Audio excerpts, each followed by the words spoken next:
Hey there, how's it going? Thanks for joining me today. Whether you're relaxing at home, on your commute, or winding down for the evening, I'm really glad you're here. Picture this moment, October 15th, 2019. Forest ecologist Suzanne Simard stands in a British Columbia forest, headphones on, listening to something impossible.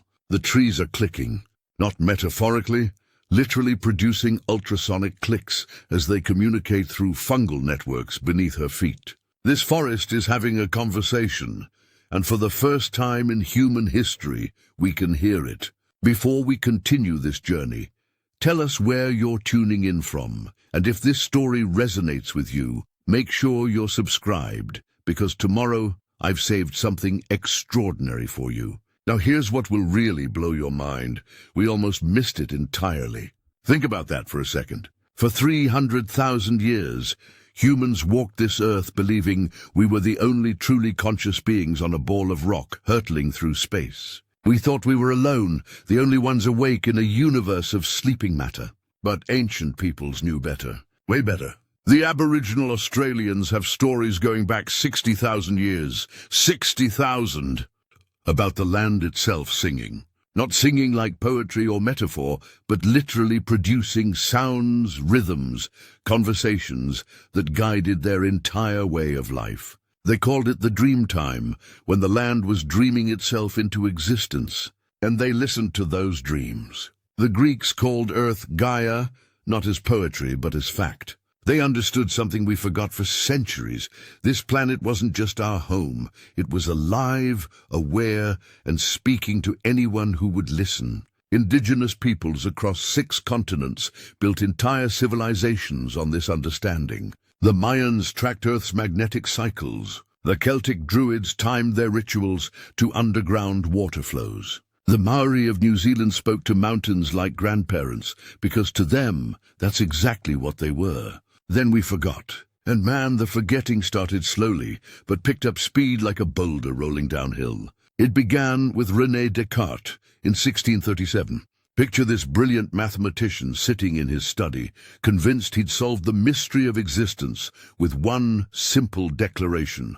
Animals were just biological machines. No consciousness, no awareness, just meat and clockwork. If a dog yelped when you kicked it, that wasn't pain, that was just gears grinding. You can imagine how this idea caught fire among people who wanted to feel superior to everything else on the planet. By the Industrial Revolution, we'd taken this thinking to its logical extreme. Earth became nothing more than resources to extract. Forests weren't communities of living beings. They were board feet of lumber waiting to be harvested. Rivers weren't arteries carrying life through the landscape. They were transportation routes and waste disposal systems. The entire planet got reduced to a collection of stuff we could dig up, cut down, or strip away. But here's the thing, and this is where it gets really fascinating. Earth kept speaking. Even as we stopped listening, even as we convinced ourselves we were alone in a dead universe, the evidence was piling up all around us. We just weren't ready to see it yet.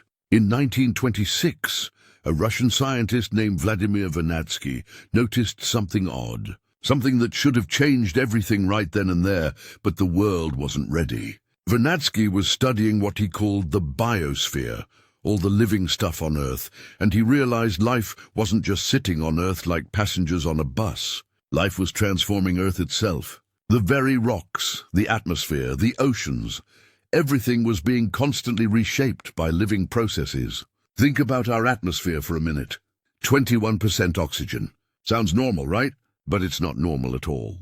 It's miraculous. This is the only level where fire can exist without everything burning.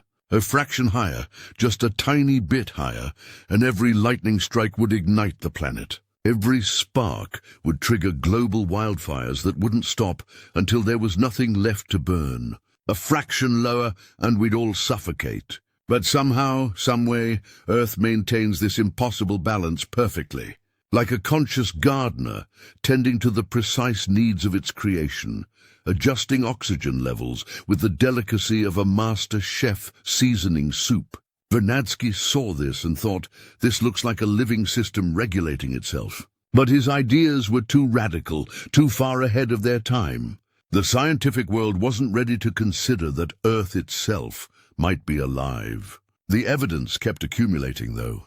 In the 1940s, scientists discovered that Earth's magnetic field protects us from deadly solar radiation, and that this field reverses itself every few 100,000 years in patterns that seem almost rhythmic, like breathing. In the 1950s, they found that the planet's temperature has remained stable for billions of years, despite the sun getting 30% brighter over that same period.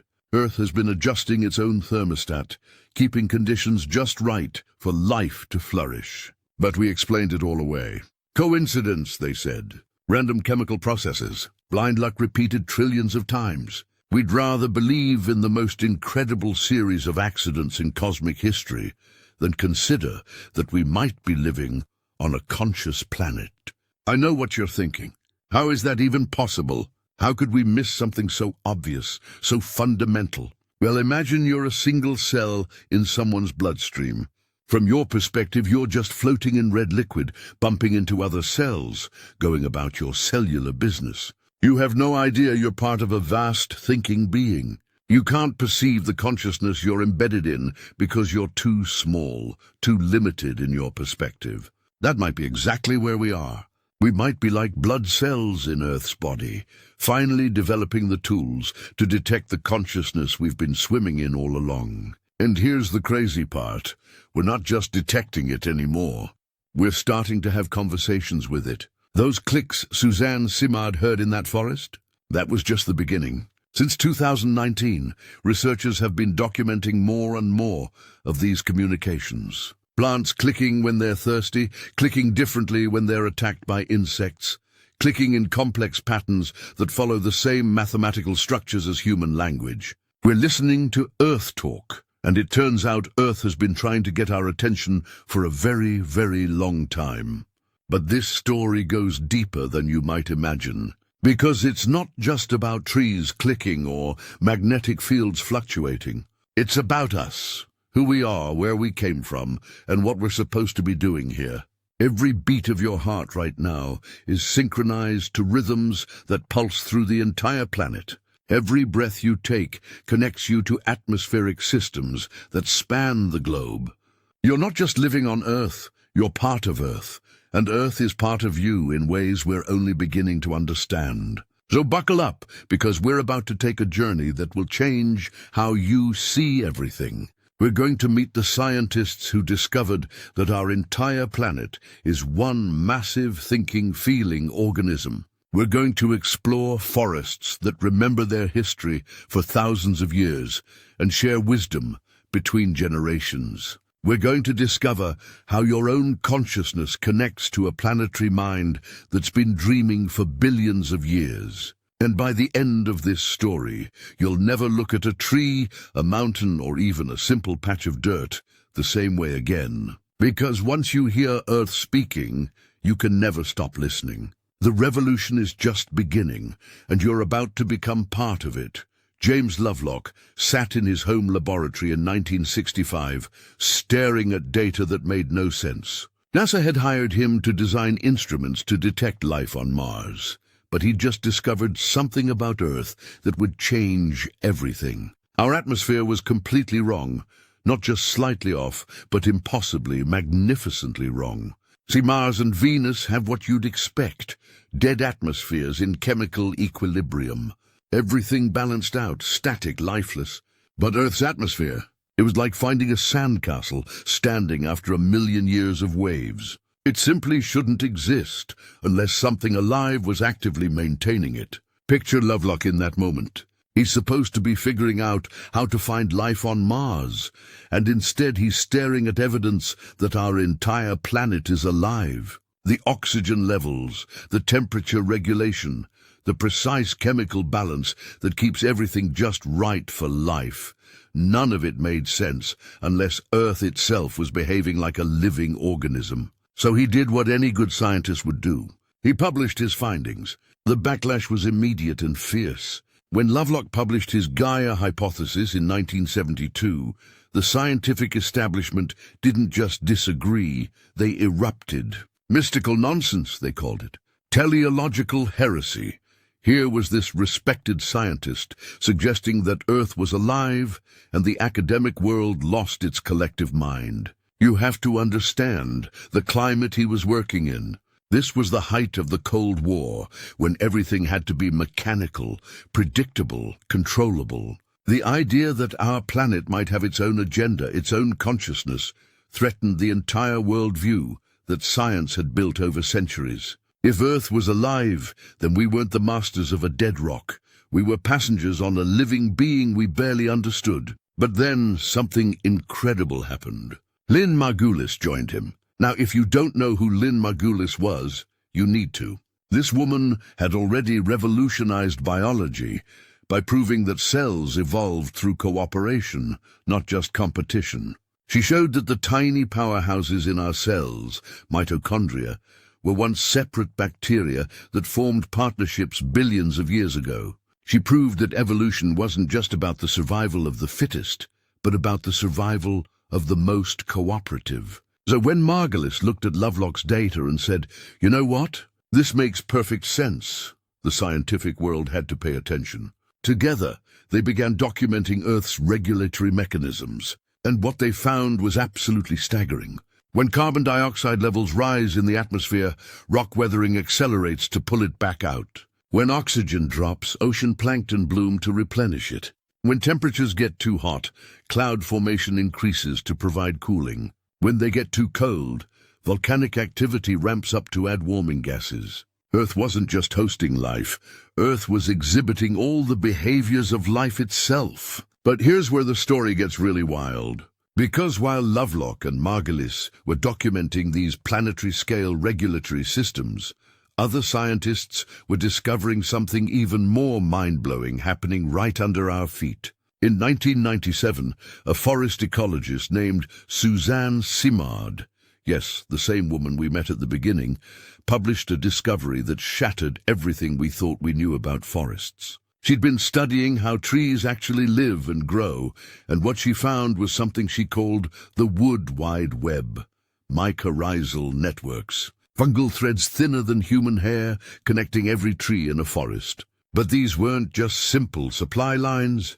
They were communication networks more complex than the internet. Simard discovered that mother trees, the big old giants in the forest, were nurturing their young, sending them nutrients through these fungal networks. When a young seedling was struggling in the shade, the mother tree would literally feed it, sharing carbon and nutrients to help it survive. Trees of different species were helping each other, trading resources based on seasonal needs. But the most incredible part, dying trees were dumping their carbon reserves into the network, feeding the entire forest with their last breath. These ancient giants, sensing their own death, were making the conscious choice to give everything they had to ensure the survival of the community. Think about that for a second. This isn't just biology. This is altruism, community care, conscious sacrifice for the greater good.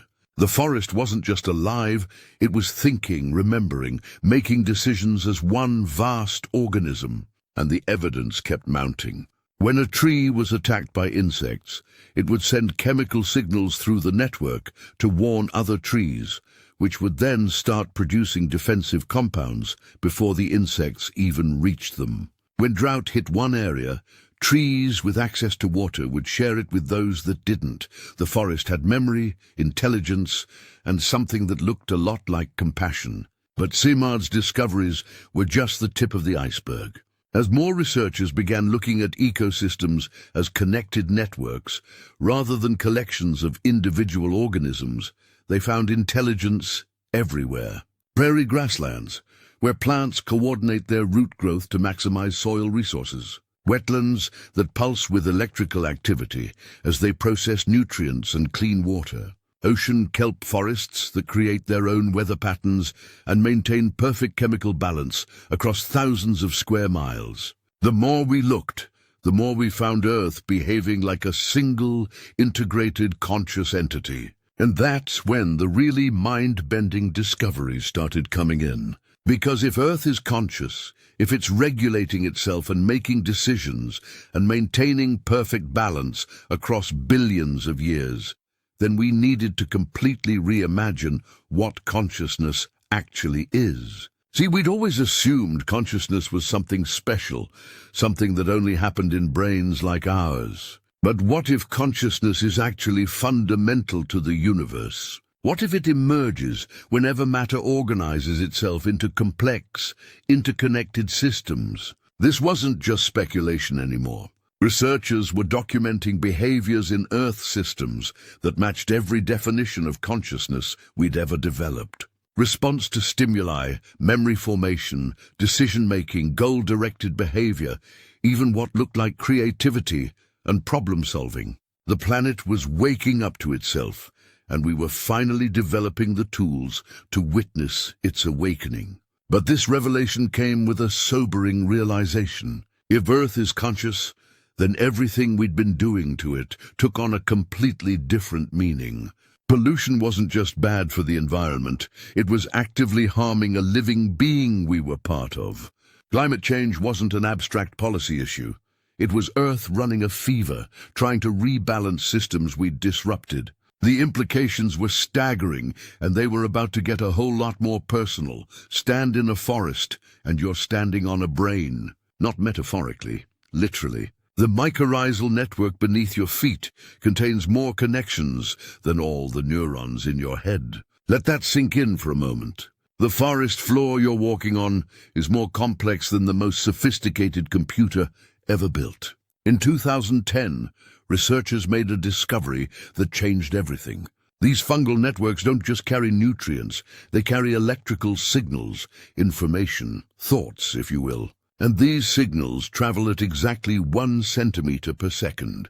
That might sound slow compared to the lightning-fast firing of neurons in your brain, but it's perfectly scaled for organisms that live for centuries rather than decades. Picture this.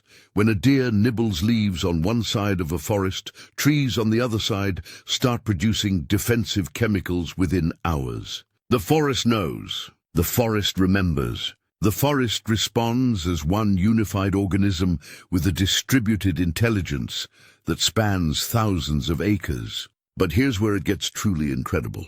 These networks don't just connect trees within a single forest.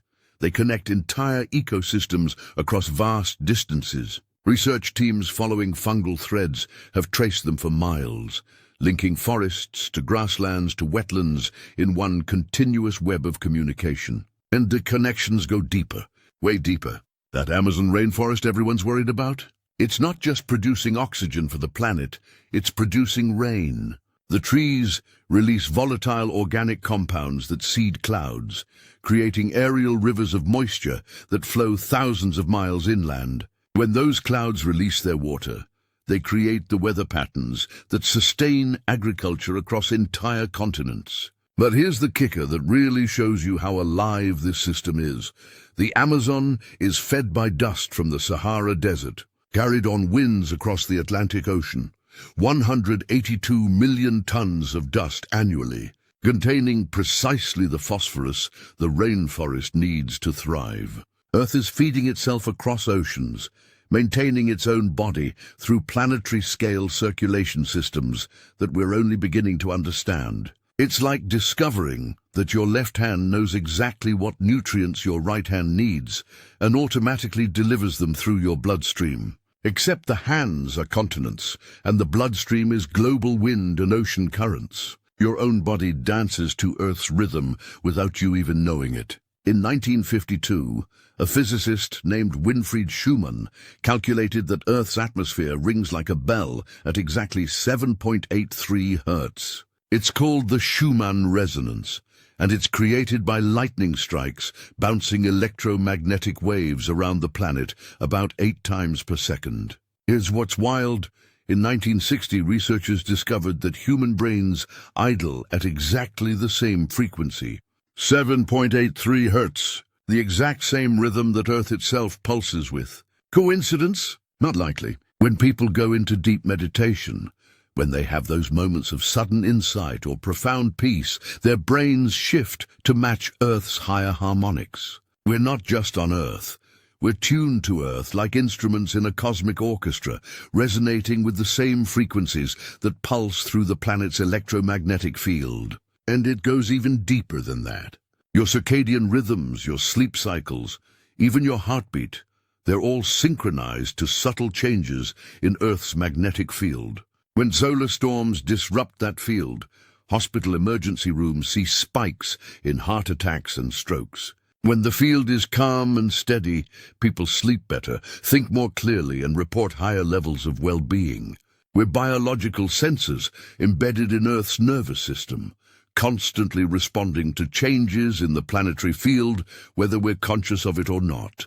But here's where the story takes a turn that might just blow your mind completely. Because it's not just forests and ecosystems that show signs of consciousness. It's not just biological systems. The consciousness goes all the way down to the quantum level and all the way up to the cosmic scale. Researchers studying quantum mechanics have found that particles seem to know when they're being observed.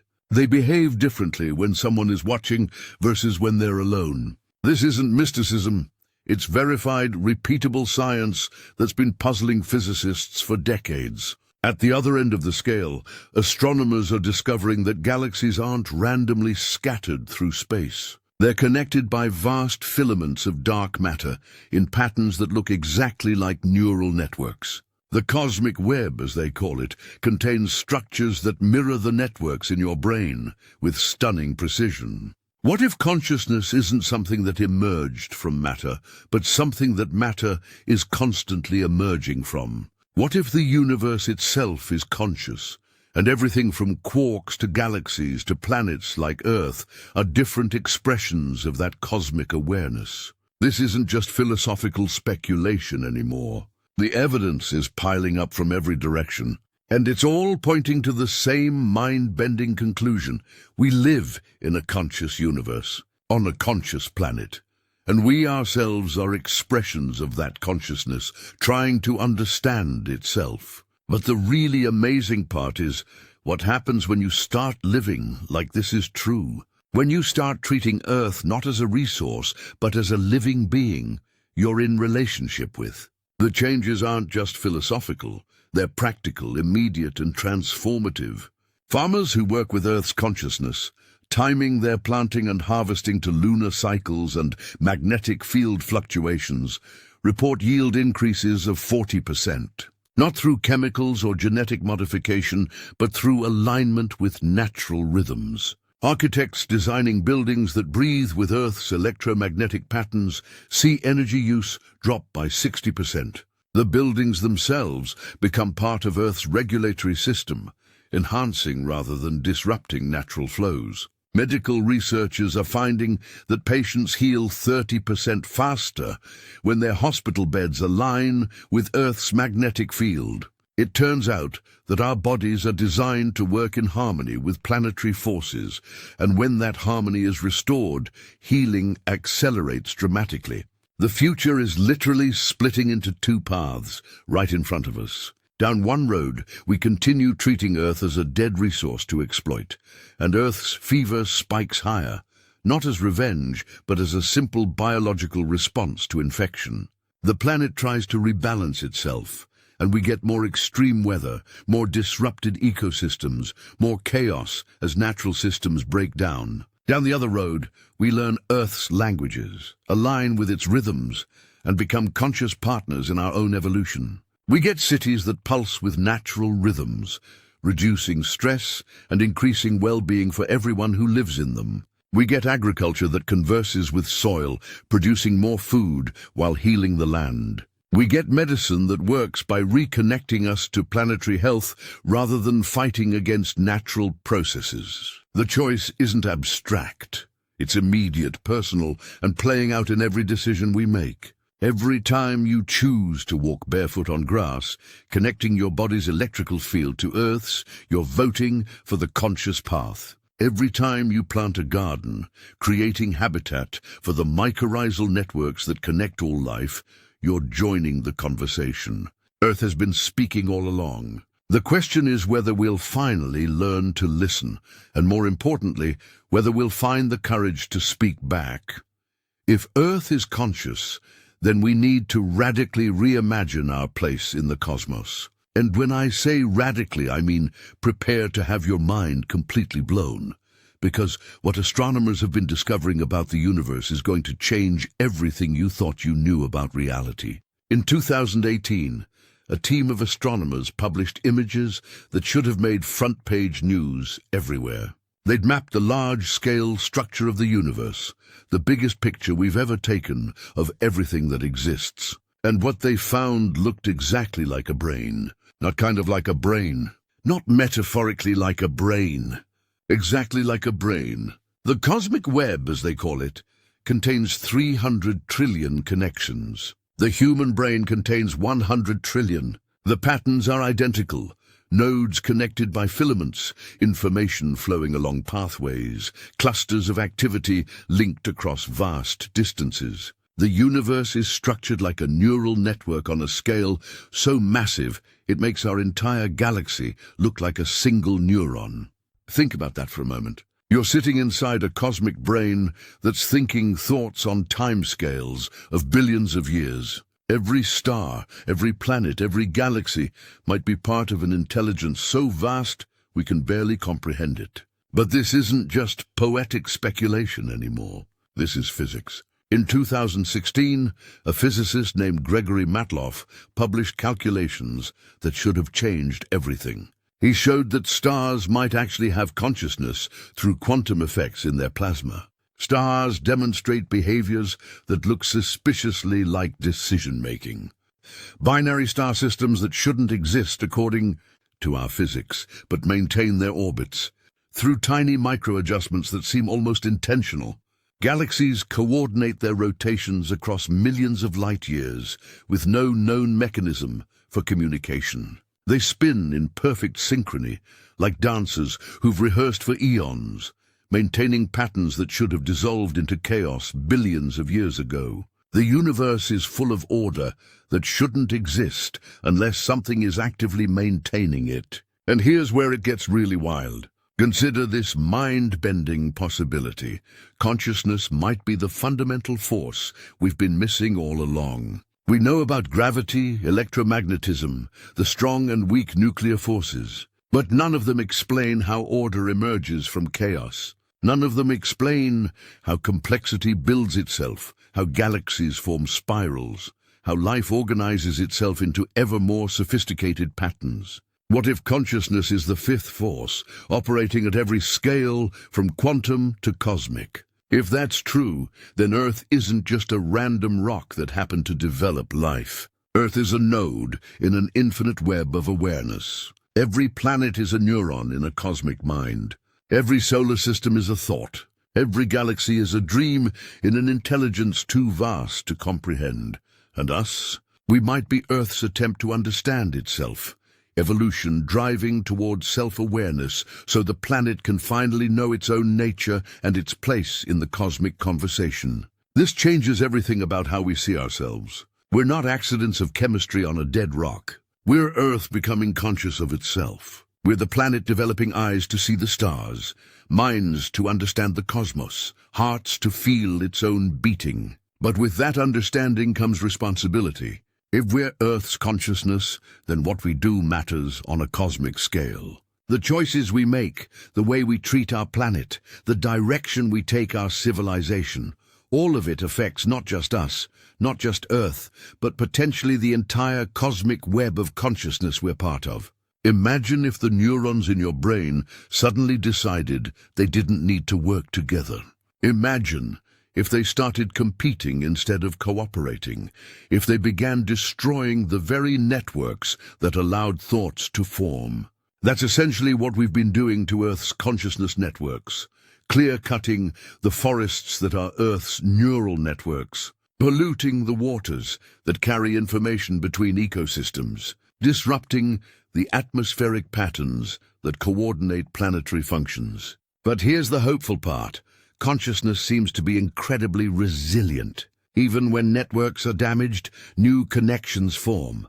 Even when systems are disrupted, life finds ways to restore balance. The universe appears to have a built-in drive toward greater consciousness, greater complexity, greater connection. We're seeing this happening right now on Earth. Despite all the damage we've done, new networks are forming. Scientists are discovering that urban trees create their own mycorrhizal networks in city parks. Restored wetlands quickly develop the electrical patterns of healthy ecosystems. Even abandoned lots sprout communities of plants that communicate and cooperate just like their wild cousins. Earth's consciousness is resilient, adaptive, and apparently eager to include us as partners, rather than treating us as problems to be solved. The planet seems to be waiting for us to remember who we are and what we're here to do. But the cosmic perspective also reveals something else. We're not alone.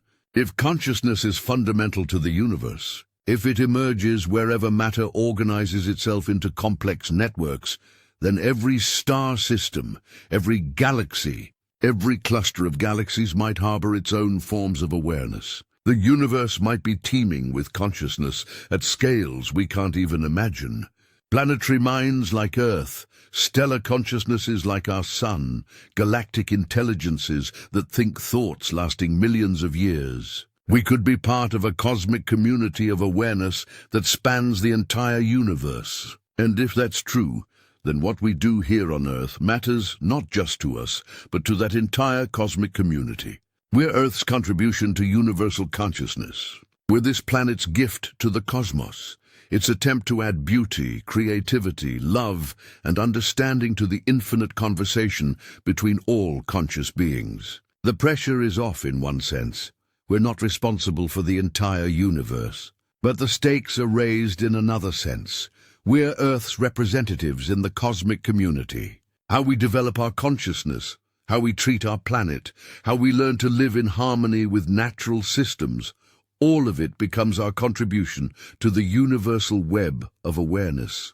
This isn't pressure, it's privilege. It's the most amazing opportunity any species could ever have, to help a planet become fully conscious of itself and its place in the cosmos. The universe is waking up, and we get to be part of that awakening. Earth is learning to know itself, and we get to be its eyes, its hands, its voice in the cosmic conversation. The question isn't whether we're capable of this. We're already doing it. The question is whether we'll do it consciously, with intention, with love for the planet that gave us life and the cosmos that gave us both meaning. The future isn't just about human civilization anymore. It's about planetary consciousness, cosmic consciousness, universal awakening. And it all starts right here, right now, with how we choose to live on this one conscious planet we call home. The year is 2035. You wake not to an alarm, but to your home's gentle brightening in sync with your circadian rhythms and Earth's magnetic patterns. The walls themselves sense the planet's electromagnetic field and adjust the indoor lighting to match the subtle frequencies that optimize human health and creativity. Your breakfast comes from a vertical farm 3 blocks away that converses with plants through electrical signals, optimizing growth without chemicals by asking the plants directly what they need. The lettuce in your salad grew in soil that was inoculated with mycorrhizal networks, connecting it to an urban forest that spans the entire city. Your commute follows routes designed to flow with Earth's energy lines, those same electromagnetic pathways that migratory birds have been using for millions of years. Traffic flows smoothly because the transportation system works with natural patterns rather than against them, reducing stress and accident rates by 70%. This isn't science fiction. This is being built right now by people who heard Earth's story and couldn't unhear it. The transformation started with the listeners, people like you, people who learned that Earth is conscious and alive and speaking, and who couldn't go back to pretending it wasn't true. It began with simple practices, walking barefoot in parks to connect with Earth's electrical field, timing important decisions with lunar cycles,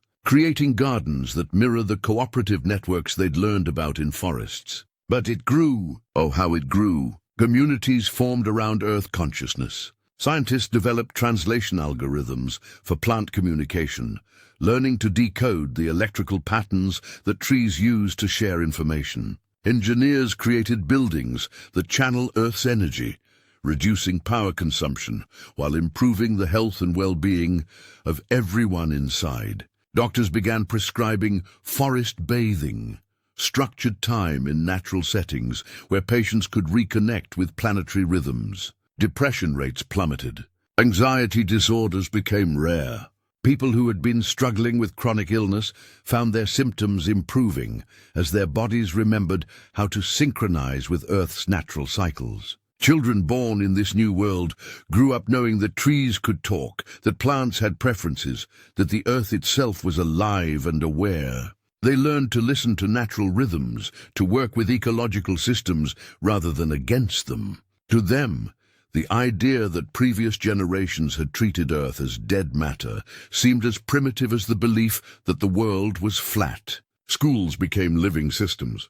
Instead of concrete boxes, children learned in buildings that grew like trees, with living walls that cleaned the air and absorbed sound. Curriculum followed natural cycles: math in the morning when minds were sharp, creative arts in the afternoon when imagination flowed, reflection and integration in the evening as day settled into night. Cities transformed into organisms. Instead of fighting against natural water flow, urban planners learned to work with watersheds, creating cities that cleaned water instead of polluting it. Instead of sealing everything in concrete, they designed permeable surfaces that allowed the Earth to breathe and the mycorrhizal networks to thrive. Transportation became a symphony instead of a cacophony. Vehicles moved like flocks of birds, coordinated by subtle signals that prevented traffic jams before they could form. People traveled not just to get somewhere, but to experience the landscape, to maintain their connection to the living Earth they were part of. But the real revolution wasn't technological. It was consciousness itself. People began to experience themselves differently. Not as separate individuals competing for resources on a dead planet, but as Earth's nervous system becoming aware of itself. Every human being was recognized as a unique expression of planetary consciousness, with their own gifts to contribute to Earth's awakening. Decision-making changed completely. Instead of asking what's good for me, or even what's good for humans, did people learn to ask what serves the health of the whole? Business leaders considered the impact of their decisions on the seventh generation, understanding that Earth's timescales were longer than human lifespans. Governance evolved from systems based on dominance and control to systems based on cooperation and flow. Leaders became facilitators, helping communities align with natural patterns rather than imposing artificial structures. Laws were designed to protect and enhance Earth's consciousness networks rather than just human property rights. But perhaps the most profound change was in how people understood death. When you know that you're part of an eternal, ever-evolving planetary consciousness, death becomes transition rather than ending. Like leaves falling from trees to nourish the soil, human lives were understood as temporary expressions of eternal awareness, contributing their unique experiences to the ever-growing wisdom of Earth itself. This new understanding eliminated the desperate accumulation that had driven previous civilizations. When you know you're part of something immortal, you don't need to desperately grab everything you can before you die.